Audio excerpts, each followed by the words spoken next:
मैं पंडित कर्मकांड ज्योतिषाचार्य सज्जन भारद्वाज आज आपकी सेवा में पुनः उपस्थित हुआ हूँ। यूट्यूब चैनल सत्य दर्पण आपको अर्पण के माध्यम से आज हम आपसे चर्चा करेंगे। आपने कमेंट्स के माध्यम से पूछा कि विष्णु भगवान की पूजा कैसे करें, किस प्रकार से करें, और विष्णु भगवान की पूजा हमारी भगवान को अर्पण हो, ऐसा कोई विधि बताइए जिससे पूजा का फल शीघ्र मिले। तो आज हम उसी चर्चा पे विशेष आपसे चर्चा करेंगे। प्रथम तो भगवान की पूजा करने में भाव अति आवश्यक है। जैसा कि आप लोगों ने सुना होगा या पुराण कहते हैं, शास्त्र कहते हैं, उपनिषदों में, वेदों में बताया गया है कि जब तक समर्पण नहीं होगा तब तक आपको पूजा का फल नहीं मिलेगा। हम करते क्या है कि एक दूसरे को देख करके और भक्ति जरूर करते हैं, लेकिन अंदर से हमारा भाव नहीं होता है। भगवान की पूजा के फल का न मिलने का कारण यही है कि अभी हम भगवान से तन से जुड़े हैं और धन से जुड़े हैं, मन से अभी तक जुड़ नहीं पाए। जिस दिन हम मन से भगवान से जुड़ जाते हैं और अपने मन से भगवान को मानते हैं, पूजते हैं, उसी दिन से हमें फल मिलना प्रारंभ हो जाता है। कई लोगों के प्रश्न होते हैं, मैंने जीवन पर्यंत भक्ति की, दान किया, धर्म किया, पूजा किया, पता नहीं किन किन प्रकार से मैंने भगवान को मनाया, धर्म भी बहुत करता हूँ, लेकिन मुझे फल नहीं मिलता। तो प्यारे बंधुओं, इसका विशेष कारण यही है कि आपका मन भगवान से नहीं जुड़ा है। आप अपनी आवश्यकता पूर्ति के लिए, आंशिक सुख के लिए, आंशिक सुविधाओं के लिए, आंशिक इच्छा पूर्ति के लिए भगवान से प्रेम कर रहे हैं। जब तक आप निस्वार्थ भाव से और श्रद्धा से, आस्था युक्त होकर के पूर्ण विश्वास के साथ भगवान से प्रेम नहीं करेंगे, तब तक आपको फल नहीं मिलेगा। और यदि आपको फल नहीं मिलता है, उसके भिन्न भिन्न कारण हैं। नंबर एक, या तो आपको पूजा करने का तरीका नहीं आता है, या आप भाव से भगवान को समर्पण नहीं होते हैं, या आपकी आस्था उचित नहीं है, या आपको भक्ति मार्ग का ज्ञान नहीं है, या आप भिन्न भिन्न रूपों में भगवान को मानते हैं लेकिन भ्रमित हैं, भयभीत हैं, भावुक हैं और पूजा का उचित नियम आप नहीं कर पा रहे हैं। इसके कारण आपको पूजा का एवं भक्ति का फल नहीं मिलता है। आज कमेंट्स के माध्यम से आप लोगों ने पूछा कि विष्णु भगवान की पूजा कैसे करें, तो आज हम आपको बताएंगे कि विष्णु भगवान के जितने भी अवतार हैं, भले ही कृष्ण हो, राम हो, नरसिंह हो, वराह हो, या किसी भी रूप में आप विष्णु भगवान को मानते हैं, उन सब के पूजा का एक ही विधान है। वो विधान तभी संपन्न होता है जब आप आस्था युक्त करें। भगवान के 3 प्रकार के भक्त बताए गए हैं। नंबर 1, सतोगुणी, तमोगुणी और रजोगुणी, अर्थात देहिक, देविक, भौतिक। और भी सरल भाषा में कहें तो भगवान के 3 भक्त होते हैं, दूत, भूत और पूत। पूत को हम आध्यात्मिक और सतोगुणी कहते हैं, जो परमात्मा को अपना पिता मानता हो और अपने पिता के सदृश प्रेम करता हो, संपूर्ण भगवान को मानता हो, देहिक, भौतिक, आध्यात्मिक सुखों का दाता, या जो केवल भगवान पे ही निर्भर होता हो, वे सतोगुणी भक्त होते हैं। और उनको पूजा का फल की इच्छा नहीं होती, बिना मांगे उनको मिलता रहता है। उनको संसार में किसी पे विश्वास न होकर के केवल परमात्मा पे विश्वास होता है। तो ऐसे आध्यात्मिक भक्त हैं, सतोगुणी हैं। ऐसे भक्त जो पूत हैं, वो निश्चित ही अपने जीवन को सफल बनाते हैं।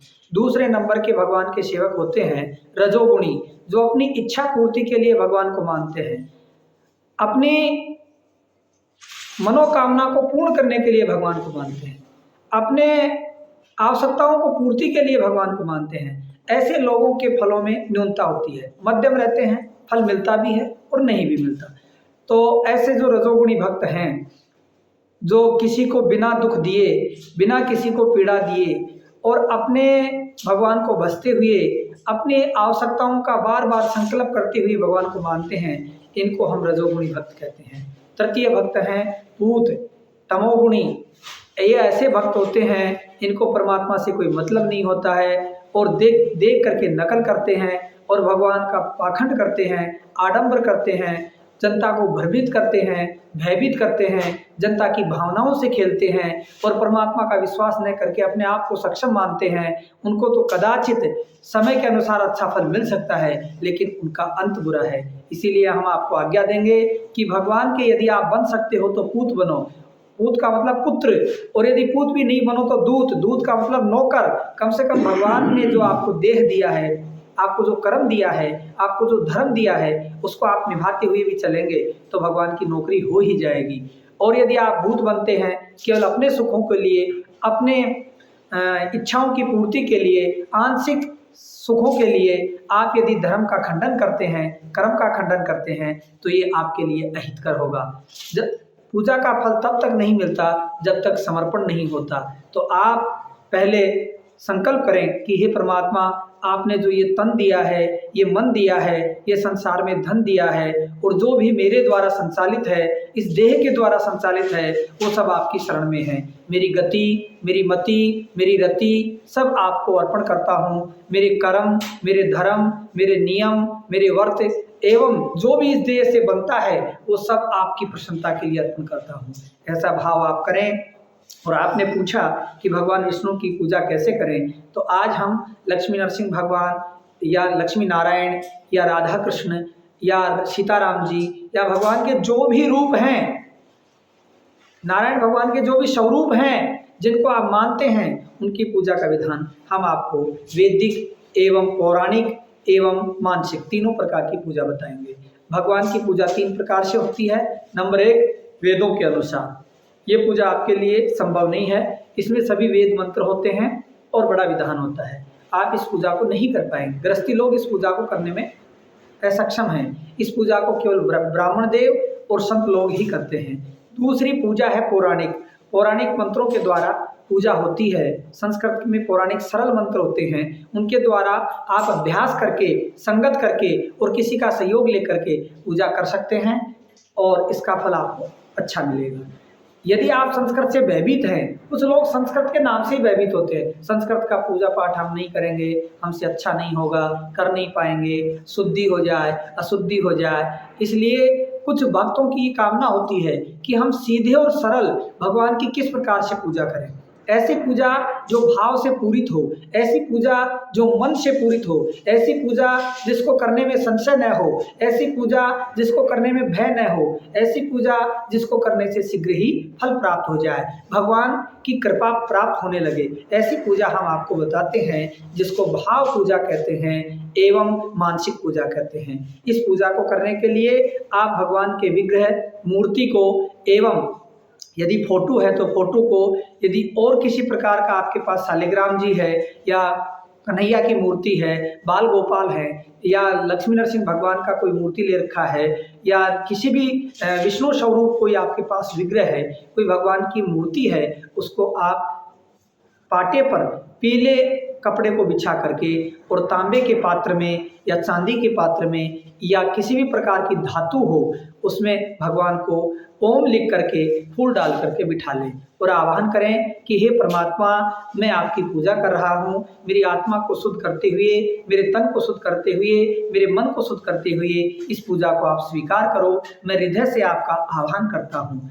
माना जाता है कि आप ऐसा आह्वान करेंगे तो भगवान उस विग्रह में साक्षात आकर के बैठ जाएंगे। अब आपके पास यदि भगवान आए हैं तो उनका ध्यान करेंगे। ध्यान मंत्र जो भी देवता हो उसका आप ध्यान मंत्र ले सकते हैं। विष्णु के लिए सबसे सरल और सीधा मंत्र जो चर्चा में चलता रहता है, शांताकारम भुजगशयनम इति मंत्र का आप जाप कर सकते हैं। एवं आपको लक्ष्मी नरसिंह भगवान का यदि करना है तो श्रीमत पयोनिधि निकेतन चक्रपाणी भोगिंद्र भोग रंजित मन मूर्ते योगी से शाश्वत शरण्य भवाब्धि पोते लक्ष्मी नरसिंह मम देहि करावलंबम और भिन्न भिन्न मंत्र आपको मिल जाएंगे। राम का है रामाय राम भद्राय रामचंद्राय वेद से रघुनाथाय नाथाय सीताया पते और भिन्न भिन्न मंत्रों को आप प्राप्त कर ही लेंगे और इन मंत्रों के माध्यम से आप भगवान की पूजा का आह्वान करेंगे और आह्वान करके ध्यान करेंगे। भगवान के निमित्त पुष्प का आसन लगाएंगे और आसन पे भगवान को बिठा करके और प्रार्थना करते हुए पहले भगवान के चरणों में जल छोड़ेंगे, जिसको बोलते हैं संस्कृत में पाद्यम, यानी हम आपके पैर धुला रहे हैं। दूसरी बार आप भगवान को अर्घ देंगे तीसरी बार आप भगवान के हाथों पे जल डालेंगे, चौथी बार मुंह में आचमन कराएंगे और चौथी बार में आप पूरा स्नान करा देंगे और भगवान को आचमन आदि करवा करके पंचामृत से स्नान कराएंगे। दूध, दही, शहद, घी और खांड यथाशक्ति, यथा श्रद्धा, यथा सामग्री के अनुसार लेकर के भगवान को पंचामृत से स्नान कराएं। जिस प्रकार आप साबुन से स्नान करते हैं, शैम्पू से स्नान करते हैं, भिन्न भिन्न आप सुगंधित द्रव्य लगा करके स्नान करते हैं, वही देवताओं का पंचामृत दिव्य स्नान की वस्तु होती है। इससे आप भगवान को स्नान कराएंगे। पंचामृत स्नान कराने के बाद शुद्ध जल से स्नान कराएंगे और शुद्ध स्नान कराने के बाद भगवान को वस्त्र उपवस्त्र के लिए आप भगवान को नाल मोली का टुकड़ा वस्त्र के रूप में दे देंगे। यदि संभव हो तो आप जनेऊ पहना देंगे। भगवान को सुंदर सा तिलक करेंगे। तिलक करने के लिए आप चंदन, अष्टगंध, केसर एवं रोली, जो भी आपके पास सुगंधित द्रव्य हो उसको आप काम में ले सकते हैं। भगवान को चंदन तिलक आदि करा देंगे और फिर वस्त्र उपवस्त्र आपने यज्ञोपवीत पहना दिया है, तिलक कर दिया है। भगवान को चावल चढ़ाएंगे और भगवान को सुंदर सुंदर फूल चढ़ाएंगे।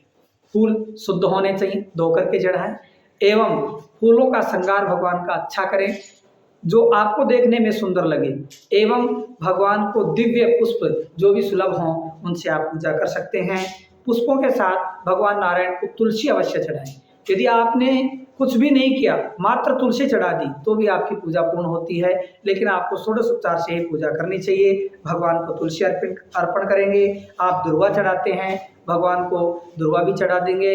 और यदि आप आगे पूजा करें तो भगवान को आभूषण आदि यानी कोई मुकुट है या किसी भी प्रकार का भगवान का जो भी आप यथाशक्ति आपके पास है भगवान को आभूषण पहनाएं और सुगंधित द्रव्य इत्र आदि भगवान को लगाएं। इसके बाद धूप को प्रारंभ कर दें, दीपक को जला दें और धूप दीप भगवान की ओर प्रेरित करें एवं मीठा नैवेद्य धूप दीप करने के बाद आपको हाथ धो लेना चाहिए। हाथ धो करके भगवान को नैवेद्य चढ़ाएं। नैवेद्य का मतलब मीठा होता है, जैसा आपके पास हो पंचमेवा, मीठा, मिश्री, मावा या माखन, जो भी आप भाव से जो भगवान को खिलाना चाह रहे हैं, आपको ये मानना चाहिए कि भगवान साक्षात उसको खा रहे हैं। ऐसा भाव नहीं होना चाहिए कि मैं मूर्ति के आगे रख रहा हूँ, ये मूर्ति है। यदि ऐसा भाव रहेगा तो वो ग्रहण नहीं करेंगे। आपके भाव ये होने चाहिए कि मेरे सामने भगवान बैठे हैं और वो स्वयं भोग पा रहे हैं, वही प्रसाद आपको ग्रहण करना है। तो भगवान को नैवेद्य चढ़ा देंगे, मीठा चढ़ा देंगे और नैवेद्य चढ़ाने के बाद आचमन करा देंगे, अर्थात चड़ू जिसको हम बोलते हैं अपनी भाषा में चड़ू कराना, मुख धुलाना, आचमन कराना, आप ऐसा कर सकते हैं। आचमन कराने के बाद भगवान को फिर से प्रणाम करते हुए यदि आपके पास संभव है तो आप नागरपान, उसमें सुपारी, लौंग, इलायची एवं भिन्न भिन्न गुलकंद आदि जो भी अच्छा शुद्ध पान बना करके भगवान को पान खिला सकते हैं। पहले ऋतुफल खिलाएंगे भगवान को। पहले आप ऋतुफल खिलाएंगे और ऋतुफल खिलाने के बाद, ऋतु का मतलब जो समय चल रहा है उसमें जो फल है, ऐसा नहीं कि बिना ऋतु के फल खिलाएं। अब आजकल क्या है कि किसी भी समय में कोई भी फल मिल जाता है, तो हमें वो फल नहीं खिलाने हैं जिसकी ऋतु नहीं है, जो ऋतु अभी चल रही है और जिस ऋतु में जो फल तैयार होता है प्रकृति के अनुसार, जो उसमें उच्चमता होती है, उसके जो गुण होते हैं, वही ऋतुफल आपको खिलाना है। और ऋतुफल खिलाने के बाद पुनः आचमन कराएंगे और आचमन करा करके मुख शुद्धर्थे तांबूलम। अब जो हमने खाया है हमारे दांतों में या आंतों में कोई फंस जाता है, उसकी शुद्धि के लिए देवता लोग पहले पान खाते थे। आज के लोग धूम्रपान आदि करते हैं, वो दुर्गंध के लिए करते हैं और भगवान शुद्धि के लिए खाते थे। तो आपको नागरपान का पत्ता लेना है, उसमें सुपारी के टुकड़े, लौंग लेनी है, इलायची लेनी है और भगवान को एक पान बना करके समर्पित कर देना है और भगवान को चढ़ा देना है। पान चढ़ाने के बाद आप भगवान से प्रार्थना करते हुए भगवान को कुछ दक्षिणा चढ़ाएंगे और अपने विचारों को प्रकट करेंगे, अपने भावों को प्रकट करेंगे, अपने तन को, अपने मन को, अपनी आत्मा को, अपनी गति को, अपनी मति को, अपनी रति को, सबको समर्पण कर देंगे और कर करके अपने मन के जो भी संकल्प हैं, मन के जो भी भाव हैं, मन की जो इच्छाएं हैं, वो भगवान को अर्पण करेंगे। इस प्रकार से ये आपकी पूजा हुई। यदि आप नित्य ऐसा कर पाएँ तो बहुत अच्छी बात है। नित्य यदि आप नहीं कर पाएँ तो सप्ताह में या 15 दिन से पाक्षिक या मासिक। मासिक पूजा पूर्णिमा के दिन आपको अवश्य करनी चाहिए और यदि संभव है तो आपको प्रत्येक 7 दिन से ये जो मैंने बताया इस प्रकार से करें। और यदि संभव नहीं हो तो फिर मैं आपको और सीधा सा बताता हूँ कि आप पाटे पर भगवान को विराजमान करें और भगवान को स्नान कराएं। और पंचामृत भी नहीं है तो केवल गंगा जल मिलाकर के स्नान करा दें। गंगा जल से स्नान करा करके भगवान को अच्छे कपड़े से, सूती कपड़े से पोंछ करके कपड़े आदि पहना दें और तिलक आदि कर दें। और भगवान को तिलक आदि करने के बाद जो है उनको नैवेद्य आदि समर्पित कर दें। इत्र आदि हो तो इत्र चढ़ा दें और जो भी तुलसी दल है तुलसी दल चढ़ा दें और मीठा खिला करके, यदि मीठा डेली नहीं हो तो आप मेवा मिश्री ले सकते हैं सूखा और उससे भोग भगवान को लगा सकते हैं। और फिर लौंग इलायची, केवल पान नहीं मिले तो लौंग इलायची भी चढ़ा सकते हैं। और लौंग इलायची चढ़ाते हुए और फल यदि कोई उपलब्ध हो तो फल चढ़ा दें और चढ़ा करके भगवान को अर्पण कर दें, समर्पित कर दें। जिस प्रकार से पुनः आप एक बार यदि सुनना चाहें तो प्रथम में भगवान को बुलाया जाता है, आह्वान किया जाता है। दूसरी बार में आसन दिया जाता है। तीसरी बार में ध्यान किया जाता है। चौथी बार में स्नान करवाया जाता है। पांचवी में भगवान को वस्त्र आदि पहनाया जाता है। छठी में तिलक चंदन आदि लेप किया जाता है। सातवीं में भगवान को अक्षत और पुष्प चढ़ाए जाते हैं। आठवीं में अक्षत और पुष्प चढ़ाने के बाद भगवान को नैवेद्य, इत्र आदि सुगंधित द्रव्य चढ़ा देते हैं। फिर 9वीं में भगवान को भोजन के लिए नैवेद्य मीठा या जो भी भोजन उपलब्ध है वो भगवान को देते हैं। 10वें में भगवान को आप फल देते हैं। 11वें में तांबुल देते हैं। 12वीं बार में आप भगवान का आचमन कराते हुए दक्षिणा देते हैं। और 13वीं में भगवान को अपने भाव एवं आपकी श्रद्धा, आपकी भावनाएं प्रकट करते हैं। और 14वीं बार में भगवान से अपने हृदय को, तन को, मन को, धन को समर्पित करते हैं। और 15वीं बार में जो भी इच्छाएं हैं वो सब करते हुए भगवान की आरती करते हैं और सेवा प्रस्तुत करते हुए फिर आप किसी भी प्रकार का मंत्र है उसका जाप कर सकते हैं या किसी प्रकार का अनुष्ठान है उसको प्रारंभ करते हैं। इस प्रकार से हमने आपको YouTube चैनल सत्य दर्पण आपको अर्पण के माध्यम से ये बताया कि विष्णु भगवान की पूजा कैसे करें। हमें आशा है और विश्वास है कि हमारे द्वारा दी गई सेवा आपके लिए कल्याणकारी होगी, उपयोगी होगी, सदुपयोगी होगी और ऐसी पूजा करके आप भगवान की भक्ति को प्राप्त करेंगे, भगवान को प्राप्त करेंगे, आपके मन की इच्छाओं को पूर्ण करेंगे। मैं कर्मकांड ज्योतिषाचार्य सज्जन भारद्वाज पुनः आपसे निवेदन करता हूं कि इस प्रकार की जो हम आपको सेवा दे रहे हैं, यदि ये सेवा आपको अच्छी लगे तो कमेंट्स के माध्यम से आप और अपनी इच्छाओं को हमारे तक भेजें। और यदि आपने चैनल को सब्सक्राइब नहीं किया है तो चैनल को सब्सक्राइब अवश्य करें, जिससे हमारे द्वारा भेजी गई वीडियो तुरंत आपके पास आ जाए और हम आगे पुनः किसी अच्छे विषय को लेकर के आपकी इच्छाओं, आपके कमेंट्स को देखते हुए पुनः आपकी सेवा में हाजिर होंगे। तब तक राधे श्याम, जय श्री श्याम, प्यारे श्री श्याम।